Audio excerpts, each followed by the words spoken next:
ये बताएगा second law is a real law. देखिए आसान है और इंपॉर्टेंट है बहुत ज्यादा। देखिए ध्यान दीजिए, second law is a real law. Second law का रियल लॉ क्यों कहते हैं? तो भैया देखिए, ये टॉपिक का नाम ये है, second law is a real law. Second law is a real law because it consists with first and third law of motion। कह रहा है भैया इसको रियल लॉ इसलिए कहा जाता है क्योंकि ये फर्स्ट लॉ और थर्ड लॉ दोनों से मिलकर क्या होता है भैया, बना होता है। Because it consist with first and third law of motion. ध्यान दीजिए भैया, proof of first law, proof of first law in third law. First law का प्रूफ करेंगे थर्ड लॉ के अंदर। ध्यान दीजिए भैया, फर्स्ट लॉ क्या कहता है? सेकंड लॉ कहता है भैया कि फोर्स होगा तो बॉडी क्या होगी, एक्सेलरेट होगी, और उस फोर्स की वैल्यू होगी मास इनटू में एक्सेलरेशन। याद है, फोर्स की वजह से क्या आता है, एक्सेलरेशन आता है, और उस फोर्स को कैलकुलेट किया जाता है बॉडी के मास और उसके एक्सेलरेशन के प्रोडक्ट के बराबर। ठीक है, दूसरी बात, फर्स्ट लॉ क्या कहता है कि अगर फोर्स जीरो रहेगा तो बॉडी का एक्सेलरेशन भी क्या होगा, जीरो रहेगा। बॉडी अपनी स्पीड कभी चेंज। तो चलो देखते हैं भैया कैसे करते हैं। मैंने कहा according to second law of motion, क्या कहता है भैया, force equals to mass into में एक्सेलरेशन।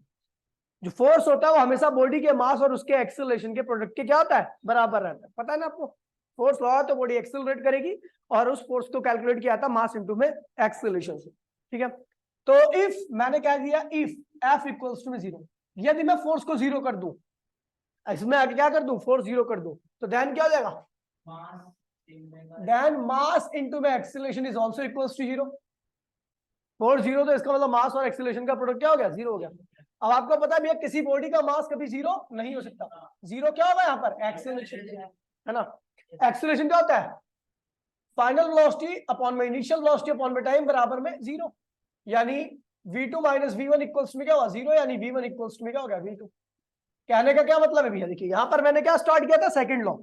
यहाँ पे क्या स्टार्ट किया, लेकिन जैसे उसमें मैंने बोला कि यदि हम फोर्स को जीरो कर दें तो इसका मतलब बॉडी की स्पीड चेंज, ये क्या आ गया, फर्स्ट लॉ। ये था सेकंड लॉ, लेकिन जैसे ही मैंने फोर्स को जीरो किया तो वैसे क्या आ गया, फर्स्ट लॉ आ गया। तो hence second law consist with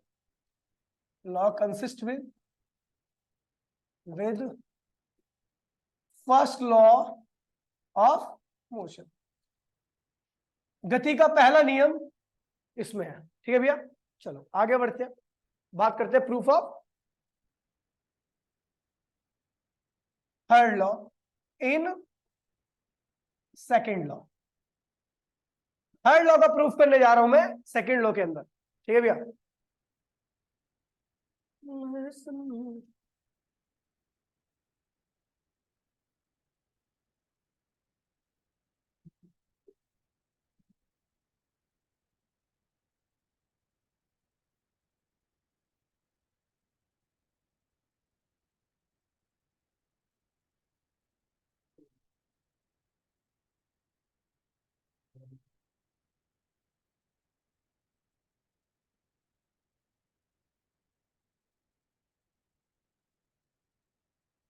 select कर लिया। अब इसको एक एक अक्षर जाएगा। अच्छा ये ऐसा होता मेरा, क्यों ले रहे हो रिक्स खामखाई।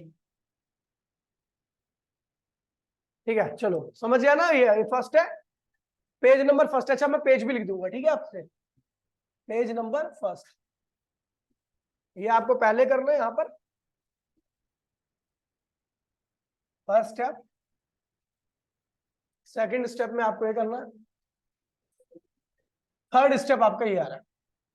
मैंने कहा भैया थर्ड लॉ का प्रूफ कर रहे हैं सेकंड लॉ के अंदर। मैंने कहा एक बॉडी ये है और दूसरी बॉडी ये है। ठीक है, चलो इसको थोड़ा और रिवर्स करते हैं, थोड़ा आगे से समझाते हैं। मैंने कहा एक बॉडी ये आ रही है, एक दूसरी बॉडी है, इसका मास m1 है, ये इधर आ रही है, और ये दूसरी बॉडी है, इसका मास m2 है, ये इधर आ रही है। ये दोनों एक दूसरे को अप्रोच कर रही है, इनके पास मोमेंटम होगा, इसके पास मोमेंटम क्या होगा p1, और इसके पास क्या होगा p2। और ये जो सारा सीन सपाटा क्या है, बिफोर कोलिजन का, बिफोर कोलिजन से पहले की बात हो रही है। जैसे ही दोनों पास में आ रही है, दोनों एक दूसरे से क्या होंगी, टकराएंगी। टकराएंगी तो भैया टकराएंगी तो उस टाइम के लिए क्या होंगी, एक दूसरे से जुड़ जाएंगी जब टक्कर हो रही थी। तो ये बॉडी इसके ऊपर फोर्स लगाएगी, मान लीजिए इसके ऊपर कितना फोर्स लगा, F2, और ये वाली बॉडी जो दूसरी वाली बॉडी है, इसके ऊपर कितना फोर्स लगाएगी, F1।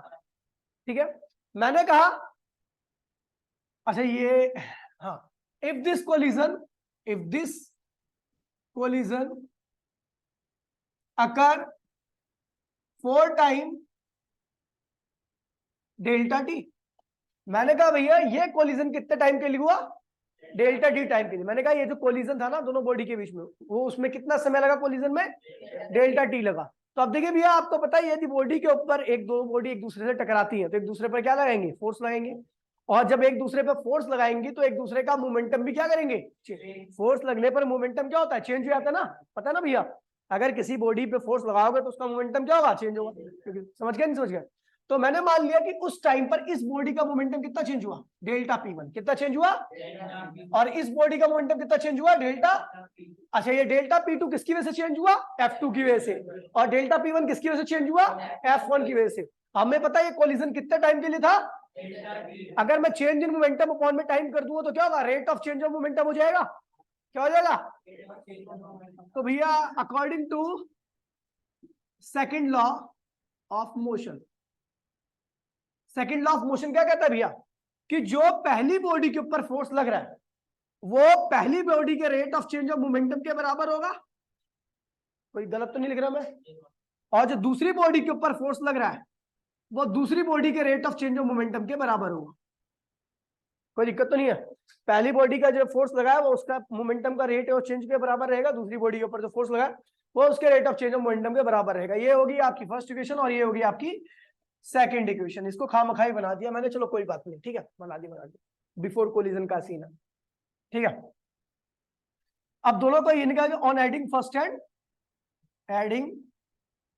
First and second equation. देखिए अभी मैं क्या लेके चल रहा हूं, फर्स्ट लो क्या लेके चल रहा हूं, पहली बॉडी में जो फोर्स लगा वो उसके rate of change of momentum के बराबर रहेगा, दूसरी बॉडी में जो फोर्स लगा वो उसके rate of change of momentum के बराबर रहेगा। अब मैंने क्या किया, on adding first and fourth step, ये क्या है, फोर्थ है ना, fourth step on adding first and second equation. तो क्या होगा F1, इसको वेक्टर फॉर्म में नहीं दो ज्यादा अच्छा लगेगा,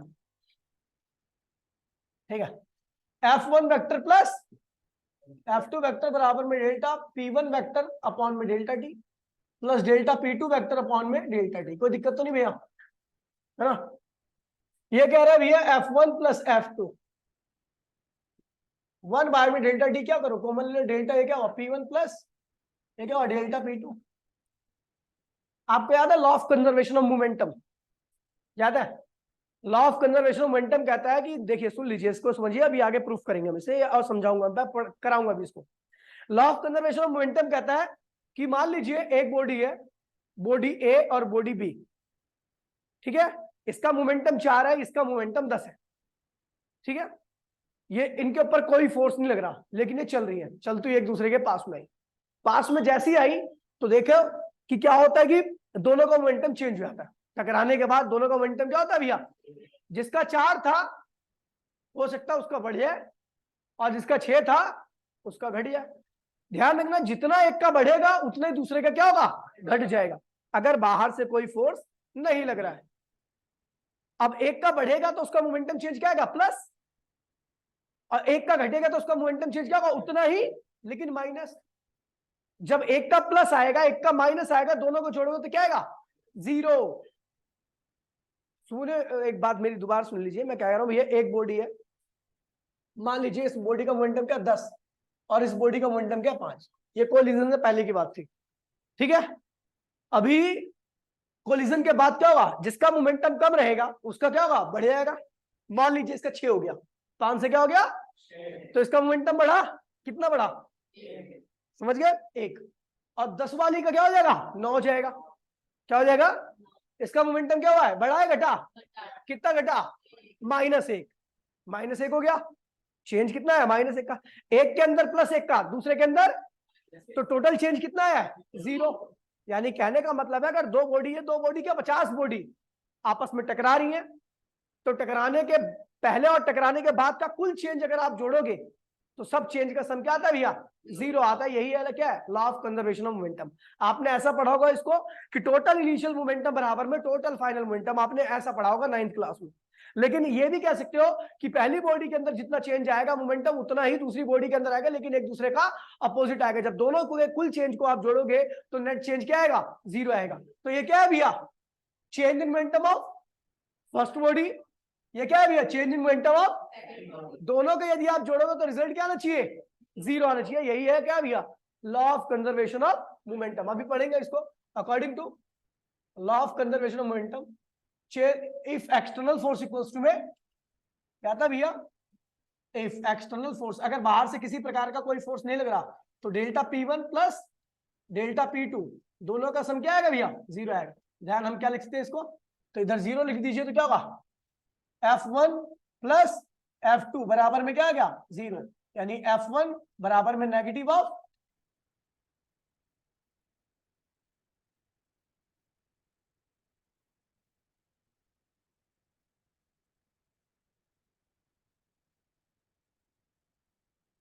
ठीक है भैया, देन F1 प्लस F2 बराबर में 0। सो ये क्या हो जाएगा भैया आपका, F1 प्लस F2, दोबारा रिपीट कर रहा हूं ना, ये क्या होगा, F1 यहीं पे रखिए, दूसरी साइड में क्या ले जाइए, यही आ गया ना, एक्शन इक्वल्स टू में रिएक्शन। समझिए भैया, किसका प्रूव हो गया, hence second law also consist with third law. ये कौन सा स्टेप था, स्टेप नंबर फर्स्ट है, ये पहला स्टेप था। स्टेप नंबर सेकंड ये रहा, स्टेप नंबर थर्ड ये रहा, और स्टेप नंबर 4 आपका ये रहा। ये करना है, बड़ा आसान है, ध्यान दीजिए एक बारी भाई, प्लीज बोले नहीं कोई भी। कह रहा भैया सेकंड लॉ रियल लॉ है, क्यों, क्योंकि इसमें दोनों लॉ है, फर्स्ट भी और थर्ड भी। चलो फर्स्ट का प्रूफ करते हैं सेकंड के अंदर। तो हम कहते हैं भैया सेकंड लॉ क्या कहता है, force equals to mass into acceleration. तो भैया हमने क्या किया, यहाँ पर आ जाइए, तो मैंने कह दिया यदि फोर्स को 0 कर दिया जाए, फोर्स को 0 कर दिया तो मास इनटू एक्सेलरेशन भी क्या होगा, 0 आएगा। मास कभी 0 नहीं होता, क्या 0 सकता है, एक्सेलरेशन। एक्सेलरेशन होता क्या है, चेंज इन वेलोसिटी अपॉन में टाइम। तो आपको पता है क्रॉस मल्टीप्लिकेशन कर दो तो v2 माइनस v1 की वैल्यू क्या होगी, 0 के बराबर आएगी, यानी v1 इक्वल्स टू में v2। इसका मतलब यदि फोर्स को 0 कर दिया जाए तो बॉडी की स्पीड चेंज नहीं हो रही। यही क्या है, first law. Second law start किया था, उसी में एक कंडीशन रखने पर क्या आ गया, first law. Hence second law consist with first law. फिर आया भैया प्रूफ ऑफ थर्ड लॉ। मैंने कहा दो बॉडी आ रही है एक दूसरे के पास, ठीक है भैया, टकराने के बाद एक दूसरे पे फोर्स लगाएंगे तो दोनों का मोमेंटम क्या होगा, चेंज होगा। मैंने कहा ये कोलिजन कितना टाइम के लिए हो रहा है, डेल्टा डी टाइम के लिए हो रहा है। तो जो पहली बॉडी का रेट ऑफ चेंज मोमेंटम हुआ वो पहली बॉडी के फोर्स के बराबर होगा सेकंड लॉ के हिसाब से, और दूसरी बॉडी का रेट ऑफ चेंज मोमेंटम क्या होगा, दूसरी बॉडी के ऊपर फोर्स के बराबर होगा। दोनों को ऐड किया, दोनों को ऐड करने पर आपका ये कुछ आया, डेल्टा डी कॉमन ले लिया। आप कहता है law of conservation of momentum कहता है कि पहली बॉडी के अंदर कुल चेंज इन मोमेंटम प्लस दूसरी बॉडी के अंदर कुल चेंज इन मोमेंटम क्या आएगा, हमेशा सम क्या आएगा, 0 आएगा। कंडीशन क्या होनी चाहिए, एक्सटर्नल फोर्स नहीं लगना चाहिए उसके ऊपर, ठीक है भैया। उसके बाद हमने देखा तो F1 बराबर में negative of F2, that is the third law. तो इसका मतलब क्या है भैया, सेकंड लॉ में थर्ड लॉ भी है, hence second law is a real law. समझ गया भैया, कोई दिक्कत तो नहीं है।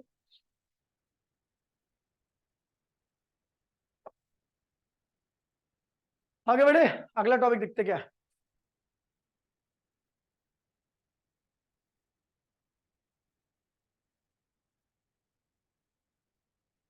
Second law is a real law, ठीक है।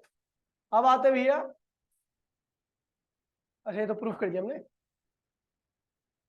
अच्छा, अब यहाँ पर बड़ा प्यारा सा टॉपिक है, बहुत प्यारा टॉपिक है और बहुत काम का टॉपिक है। देखिए कह रहा है apparent weight of a man in a elevator और लिफ्ट। देखिए मैं आपको बताया था, कभी आप मेट्रो में गए होगे तो लिफ्ट में जरूर चढ़े होगे। जब लिफ्ट स्टार्ट होती है तो उस वक्त आपको थोड़ा ऊपर स्टार्ट होकर के नीचे आती है तो आपको बड़ा हल्कापन महसूस होता है, और उसके बाद जब स्टार्ट होकर के ऊपर जाती है तो आपको भारीपन महसूस होता है। देखना, ऑब्जर्व करना, जब स्टार्ट होती है तब, लेकिन उसके बाद तो उसकी स्पीड क्या होती है, कांस्टेंट आती है, तो आपको कोई फर्क नहीं दिखता। लेकिन जब स्टार्ट होती है ना तो पहले स्पीड क्या थी 0, बाद में एकदम से स्टार्ट हुई तो भैया स्पीड बदल गई। स्पीड का बदलना, वेलोसिटी का बदलना क्या कहलाता है? एक्सेलरेशन। यानी स्टार्टिंग में लिफ्ट एक्सेलरेट करती है तो आपको वजन में क्या होगा? डिफरेंस दिखेगा। जब लिफ्ट आपकी ऊपर जाएगी तो आपको भारीपन महसूस होगा, और जब आपकी लिफ्ट नीचे आएगी तो आपको हल्कापन महसूस होगा। ऐसा क्यों होता है? तो बड़ा सिंपल सा लॉजिक है, देखिए भैया यहां पर। हाँ ठीक है भैया, apparent weight of man in a elevator और लिफ्ट।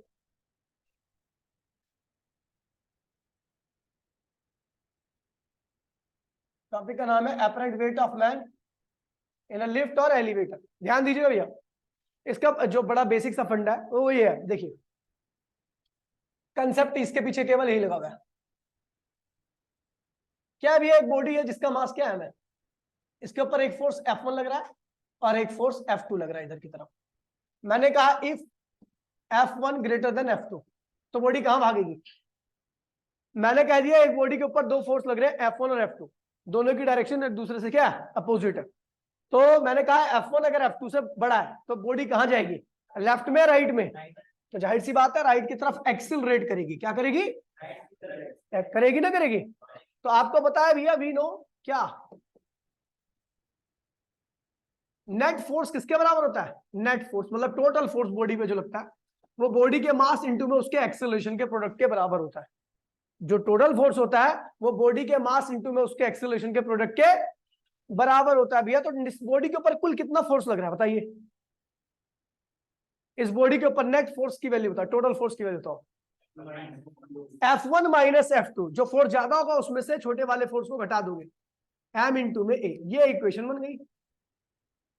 ठीक है भैया, ज्यादा वाला फोर्स माइनस कम फोर्स बराबर में बॉडी का मास इनटू में उसका एक्सेलरेशन। समझ गए भैया? यही कंसेप्ट लगना है। ठीक है, तो इसी कंसेप्ट के ऊपर ये वाली प्रॉब्लम आपकी पूरी बेस्ड है। क्या रहा भैया? Apparent weight of man in a lift और एलिवेटर। अब देखिए इसमें केस करा रहा हूं मैं, केस नंबर फर्स्ट। अच्छा यहां पर कुछ बातें लिख देता हूं। आर यहां पर क्या भैया? एपरेंट, आर क्या है भैया? एपरेंट वेट है। क्या है भैया? एपरेंट वेट का मीनिंग पता क्या होता है? एपरेंट वेट का मतलब होता है जो आपकी वेइंग मशीन शो करती है। जो वेइंग मशीन शो करेगी ना वो एपरेंट वेट होता है। और वेट जो होता है वो चेंज हो सकता है, क्योंकि ग्रेविटी क्या होती है? चेंज हो सकती है। ग्रेविटी को आप चेंज कर सकते हो तो आपके वेट भी क्या होता है? यानी जो वेट होता है ना एक्चुअली वो एपरेंट होता है। हर लोकेशन पर ग्रेविटी क्या होगी? अलग अलग होगी, तो वेट भी क्या होगा? अलग अलग होगा। तो आर जो है वो एक्चुअल में क्या है भैया? एपरेंट वेट है। क्या है भैया? एपरेंट वेट है। एमजी क्या है? Real wait. एमजी क्या है भैया? रियल वेट है। ठीक है भैया, चलो अब केस नंबर फर्स्ट कर रहे हैं यहां पर, ध्यान दीजिएगा। और ये जो एपरेंट वेट होता है ना, ये कौन दिखाता है? Weighing machine. वेइंग मशीन, ठीक है। वेइंग मशीन जो वेट शो करेगी वही क्या है भैया? ठीक है, एपरेंट वेट है। वे करने वाली जो मशीन होती है। केस नंबर, भाई प्लीज देखिए, केस नंबर फर्स्ट, ये लिफ्ट है, इसके अंदर एक बंदा है जिसका मास क्या है भैया? एम है। ठीक है, इसके ऊपर नॉर्मल रिएक्शन क्या लग रहा है? एन। आर ले रखा है ना मैंने, आर। Are low, are. और इसका वेट क्या है भैया? M g. लेकिन ये कहां जा रहा है? ऊपर की तरफ एक्सेलरेट कर रहा है। किधर कर रहा है? यानी ये किसका एक्सेलरेशन क्या है भैया? अपवर्ड। क्या है? एक्सेलरेशन। जब आदमी ऊपर की तरफ एक्सेलरेट करता है, जब आप नीचे से ऊपर की तरफ जाते हो, acceleration A in upward direction. Upward, ऊपर की तरफ एक्सेलरेट कर रहा है व्यक्ति। ध्यान दीजिए भैया, अगर ऊपर की तरफ एक्सेलरेट कर रहा है तो कौन सा फोर्स ज्यादा होगा? ऊपर वाला या नीचे वाला? अब अगर कोई चीज ऊपर भाग रही है तो कौन सा फोर्स ज्यादा होगा? ऊपर वाला, नीचे वाला? ऊपर वाला। ऊपर कौन सा फोर्स है? आर है। नीचे कौन सा फोर्स है? M g. तो इस बॉडी पे नेट फोर्स कितना लग रहा है आपको पता भी है? वी नो, सुन लीजिए, एक मिनट भी। वी नो नेट फोर्स किसके बराबर होता है? बॉडी के मास इनटू में एक्सेलरेशन के। इस बॉडी पे नेट फोर्स कितना लग रहा है? R minus m g, m g minus R नहीं लिखोगे क्योंकि आर क्या है बड़ा, तभी बॉडी कहां जा रही है ऊपर। तो आर माइनस एम जी बराबर में क्या हो गया, एम ए, बॉडी का मास इंटू में एक्सेलरेशन। तो आर इक्वल्स में क्या हो गया, m g plus m a. तो आर इक्वल्स में क्या हुआ, एम कॉमन ले लीजिए, जी प्लस ए। अच्छा एक चीज इसे छोड़ो, हाँ ये वैसे मेन स्टेप तो यही है। आर क्या भैया, एपरेंट वेट है। कौन शो करता है, वेइंग मशीन, ठीक है, वेइंग मशीन शो करती है आर को। एमजी क्या है भैया, रियल वेट है। आप देख रहे हो कि एपरेंट वेट और रियल वेट को एक दूसरे के बराबर करने के लिए आपको एमजी साइड में कुछ जोड़ना पड़ रहा है। दो चीजों को बराबर करने के लिए अगर आपको किसी साइड में जोड़ना पड़ता है, इसका मतलब वो साइड क्या है, छोटी है। यहां पर आर बड़ा है या एमजी बड़ा, बताओ कौन सी साइड बड़ी है, आर साइड बड़ी है या एमजी साइड बड़ी है। क्योंकि आर साइड बड़ी है इसलिए हमने एमजी में कुछ जोड़ा, तब जाके वो एमजी क्या हुआ, आर के बराबर हो पाया। तो इस केस में क्या होगा, आपका R is greater than m g. आपको साफ दिख रहा होगा मैथमेटिकली भी एमजी। इसलिए क्या हुआ, एपरेंट वेट क्या होता है, लिफ्ट जब ऊपर जाती है एक्सेलरेट करती है तो एपरेंट वेट जो होता है वो रियल वेट से क्या आता है, वेट से ज्यादा लगता है, आपको भारीपन महसूस होता है। कोई दिक्कत तो नहीं है, समझ गया। केस पहला ये था, वही कंसेप्ट है पुराना घिसा पीटा, बच्चों को पता नहीं आफत लगती है वाली। दूसरा केस देखिए, case number second, case number second, lift is moving downward with acceleration A, lift is moving downward with acceleration A. Lift कहां जा रही है, नीचे की तरफ, कितने एक्सेलरेशन से, देखिए भैया ये है आपकी लिफ्ट, ये है आदमी जिसका मास क्या है भैया, एम, एन है, एन लिया था, आर लिया था मैंने, आर, और एम जी क्या इसका वेट है। ये बंदा कहां आ रहा है, नीचे, कितने एक्सेलरेशन से। तो नेट फोर्स किसके बराबर होता है, मास इंटू में एक्सेलरेशन। अच्छा इस बॉडी नीचे का आ रही है, कौन सा फोर्स ज्यादा होगा, एम जी। आर क्या होगा, कम होगा। नेट फोर्स बताइए, एम जी माइनस, कोई दिक्कत तो नहीं है। तो आर क्या होगा इस बारी, m g minus m a, यही होगा। अब बताओ कौन साइड बड़ी है, आर साइड बड़ी है, एमजी साइड बड़ी है, क्यों बड़ी है एमजी, क्यों बड़ी है एमजी, कौन माइनस में। आर को एमजी के बराबर करने के लिए एमजी में से कुछ माइनस करना पड़ रहा है। आपको अगर दो चीजों को बराबर करना पड़ रहा है और एक साइड को से कुछ हटाना पड़ रहा है, इसका मतलब वो साइड क्या थी, दूसरी वाली से बड़ी थी। तो इस केस में क्या होगा, एमजी क्या होगा, आर से बड़ा होगा, यानी रियल वेट क्या होगा, एपरेंट वेट से इस वक्त आपको ज्यादा दिखेगा। यानी जब लिफ्ट नीचे आती है एक्सेलरेशन से तो आपको अपने वजन में क्या होगी, कमी महसूस होगी। क्या होगी, हल्कापन महसूस होता है। बोल बोल क्या कुछ कह रहा, ठीक है चलो भैया आगे बढ़ते हैं। केस थर्ड, ध्यान दीजिए भैया, केस थर्ड, केस थर्ड कह रहा है if lift is moving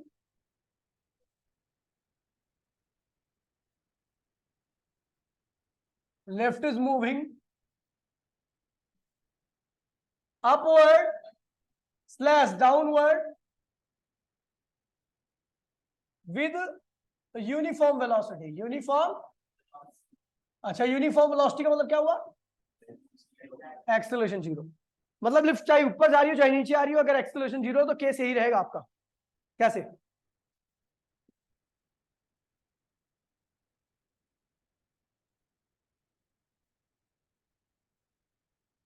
R M G, ये कहीं पे भी जा रहा है, कहां बताऊं, वेलोसिटी क्या है भैया, कांस्टेंट है, कांस्टेंट मतलब एक्सेलरेशन क्या है भैया जी, है ना, कहीं पे भी जा रही है कोई दिक्कत नहीं है। तो हमने मान लिया कहां जा रही है, ऊपर।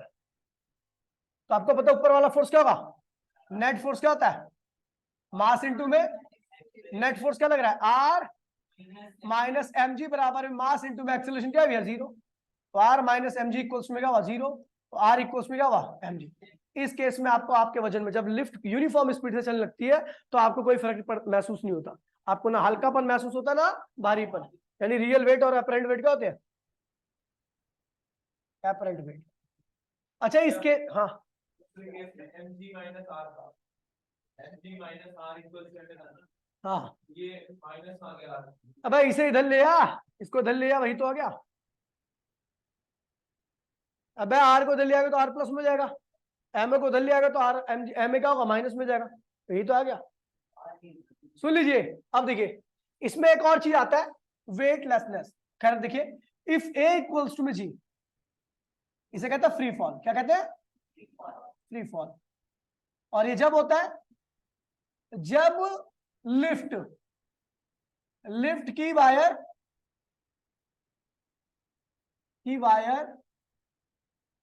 टूट जाती है, टूट। अभी अगर लिफ्ट की वायर ही टूट जाए तो कहां आएगी? नीचे। और उसके गिरने का एक्सेलरेशन क्या होगा? जी के बराबर होगा।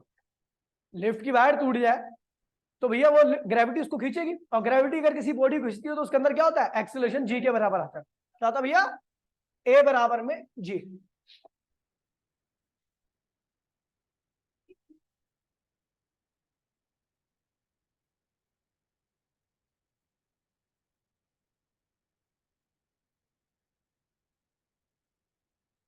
यदि लिफ्ट की वायर टूट जाए तो भैया लिफ्ट का एक्सेलरेशन क्या होता है? जी के बराबर होता है। कहां पे? डाउनवर्ड। कहां पे होता है? डाउनवर्ड ही आती है ना वायर टूटने के बाद। तो ये देखिए क्या होगा, ध्यान आप देखो डाउनवर्ड के केस में क्या होगा? देन आर इक्वल्स टू में m g minus m a की वैल्यू भी क्या है? जी के बराबर है। ये कट गया तो आर क्या होगा भैया? जीरो। यानी इस केस में उसको कोई वेट ही महसूस नहीं होगा, भार गायब। इसे कहते हैं वेटलेसनेस। क्या कहते हैं इसे? वेटलेसनेस। हिंदी में कहते हैं भार। देखिए भैया वेट जब ही आता है जब आप किसी सरफेस के कांटेक्ट में होते हो, तभी आपको वेट महसूस होगा। क्योंकि जब आपका वेट जो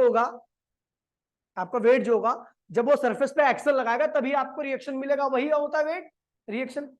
अब जब सरफेस पे ही नहीं हो आप, जब किसी सरफेस पे नहीं हो तो एक्शन तो लगा ही नहीं रहे आप, तो आपकी बॉडी पर रिएक्शन नहीं आएगा, इसलिए आपको भार महसूस नहीं होगा। समझ गया भैया?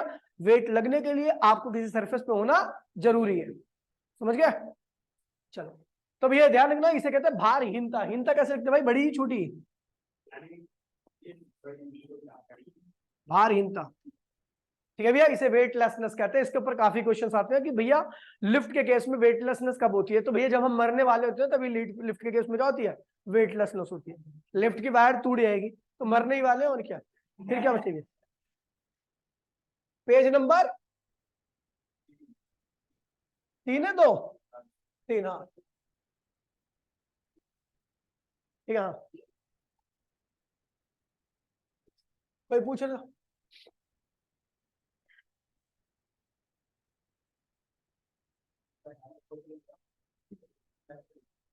चलो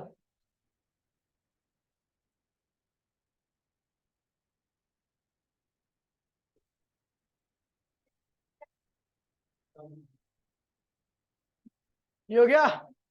अभी कुछ टॉपिक है, बाद में क्वेश्चन कराऊंगा, पहले कुछ टॉपिक कराता हूँ। अब आ रहा है भैया कंजर्वेशन ऑफ लीनियर मोमेंटम। ठीक है भैया, law of conservation of linear momentum पढ़ लो। उसके बाद कौन सा टॉपिक है? Derivation of law of conservation of momentum by Newton third law. फिर उसके बाद कौन सा टॉपिक है? Derivation of Newton third law by the law of. ठीक है, हो गया।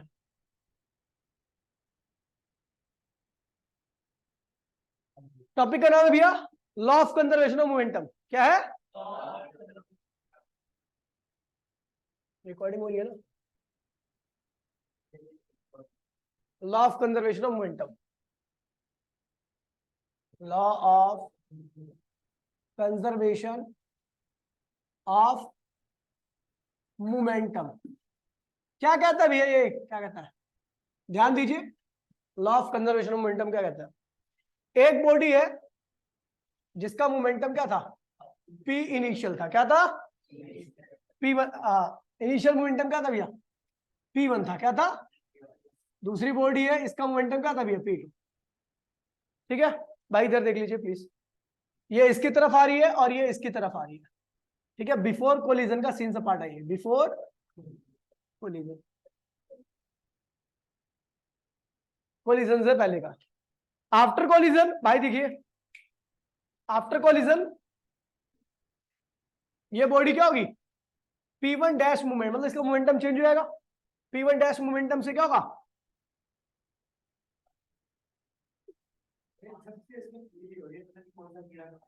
P2।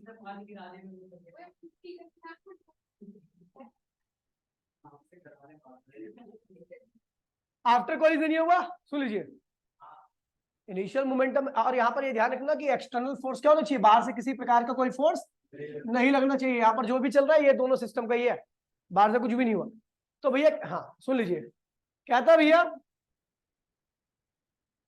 अब आपको पता है भैया जब कोलिजन हुआ तो इन दोनों बॉडी ने एक दूसरे पे क्या लगाया, फोर्स लगाया। खैर वो छोड़ो, बात की बात है, अभी मैं लॉ के बारे में पढ़ रहा हूँ, ठीक है। और किसी भी लॉ का डायरेक्टली स्टार्टिंग में कोई प्रूफ नहीं होता। तो टोटल इनिशियल मोमेंटम क्या होगा पूरे सिस्टम का, टोटल इनिशियल मोमेंटम क्या होगा भैया, P1 प्लस P2 पूरे सिस्टम का। और टोटल फाइनल मोमेंटम, मोमेंटम क्या होगा भैया, P1 dash plus P2 dash. कहता है according to law of conservation of momentum, if external force equals to में 0 देन टोटल इनिशियल मोमेंटम बराबर में टोटल फाइनल मोमेंटम। समझ गए भैया, अगर बाहर से किसी प्रकार का कोई फोर्स नहीं लगाओगे तो इनिशियल जितना, देखिए सुन लीजिए, मैंने आपको क्या बताया, एक गाड़ी है जिसका मोमेंटम क्या था 10 था, दूसरी का क्या था 5, कुल कितना हो गया 15। क्या आ गया, ये कोलिजन से पहले की बात है। कोलिजन के बाद एक का क्या हो गया था 6, दूसरा क्या हो गया था 9, अभी भी कुल कितना आ रहा है, समझ गए भैया।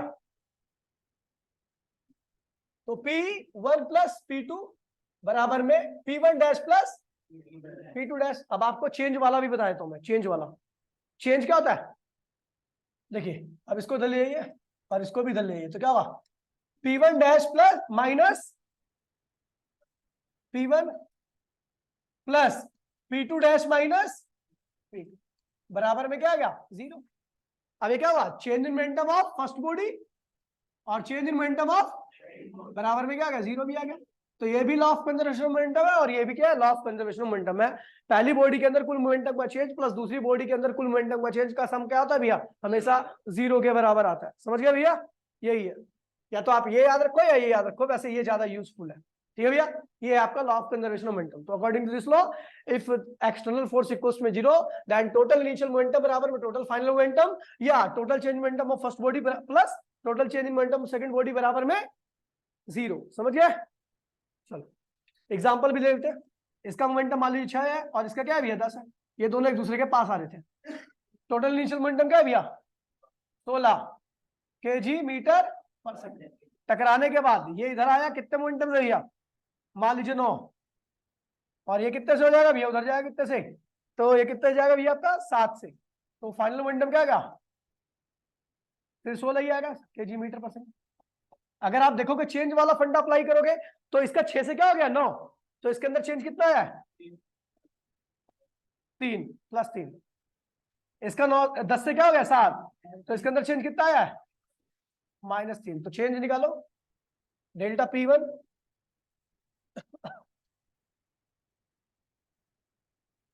Delta P1 plus delta P2 बराबर में 3 माइनस 3 बराबर में क्या आ गया, समझ गए भैया। तो ये लॉ ऑफ कंजर्वेशन मोमेंटम है।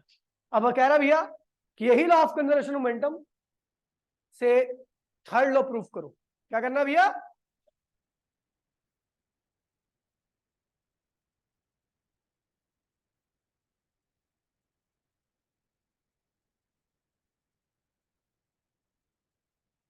Prove the law of conservation of momentum by third law of motion. Third law of motion से कहता है भैया law of conservation of momentum को प्रूफ करो। कह रहा भैया दो बॉडी है, दोनों बॉडी आपस में क्या होगी, टकरा गई। ये इसके ऊपर फोर्स लगाएगी F1 और ये इसके ऊपर फोर्स लगाएगी F2, ठीक है भैया। तो मुझे क्या प्रूव करना है, prove the law of conservation of momentum by third law of motion. तो कहता है भैया according to third law of motion क्या कहता है भैया? F1 बराबर में नेगेटिव ऑफ F2, यही तो कहता है। अच्छा, F1 किसके बराबर होगा? Rate of change of momentum upon में इफ कोलिजन अकर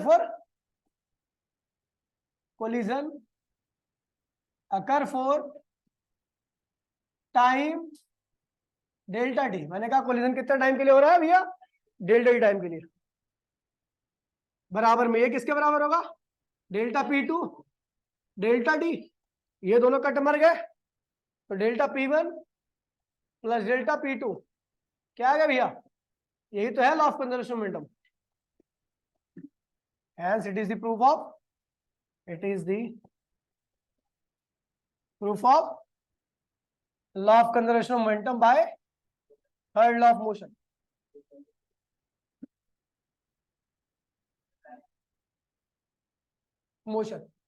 ठीक है, नहीं होगी मीटिंग ओवर। पता क्यों? चाहे मैं से 50 घंटे ही पढ़ा दूं तो नहीं अपग्रेड नहीं कर दिया। जब कोई ज्वाइन नहीं करता ना तो मीटिंग अनलिमिटेड है। फिर अगर कोई ज्वाइन करके लीव कर दे, कोई ज्वाइन कर ले तो मीटिंग लिमिटेड हो जाती है 40 मिनट की। आप देखिए भैया, सुन लीजिए, फिर रिकॉर्डिंग बहुत लंबी लंबी होगी। आप ध्यान दीजिए भैया। अब भाई देखिए, ये हमने प्रूफ कर दिया थर्ड लॉ से, लॉ ऑफ कंजर्वेशन। अब proof of third law by law of conservation of momentum. देखिए भैया, दो बॉडी है, आपस में टकराई, इन्होंने एक दूसरे को फोर्स लगाया। इसका मोमेंटम कितना चेंज हुआ? डेल्टा P1, और इसका कितना चेंज हुआ? Delta P2। ठीक है भैया, if this collision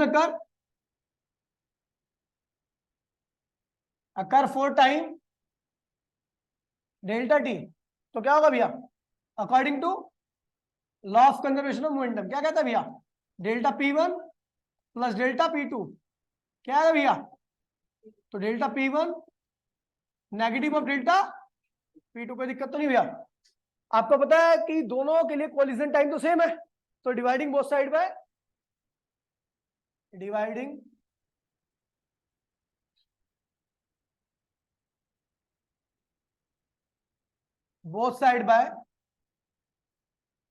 delta t, दोनों साइड में डेल्टा टी से डिवाइड कर दो। तो क्या? डेल्टा P1 अपॉन में delta t is equals to negative of delta P2 divide by delta, ये किसके? Rate of change of momentum of first body किसके बराबर होता है? फोर्स F1 के। और rate of change of momentum second body क्या होता है? प्रूफ हो गया भैया? समझ गया भैया? आसान है, मैं बता रहा हूँ ना, ये चैप्टर बहुत आसान है। हाँ, आप हमें जब करा रखा तो आएगा ही आएगा। ठीक है भैया, कुछ भी नहीं है इसमें। मिलते हैं अगली क्लास में। टाटा बाय बाय, जय हिंद जय भारत। संडे को ही ना क्लास, टाइमिंग भेज दूंगा।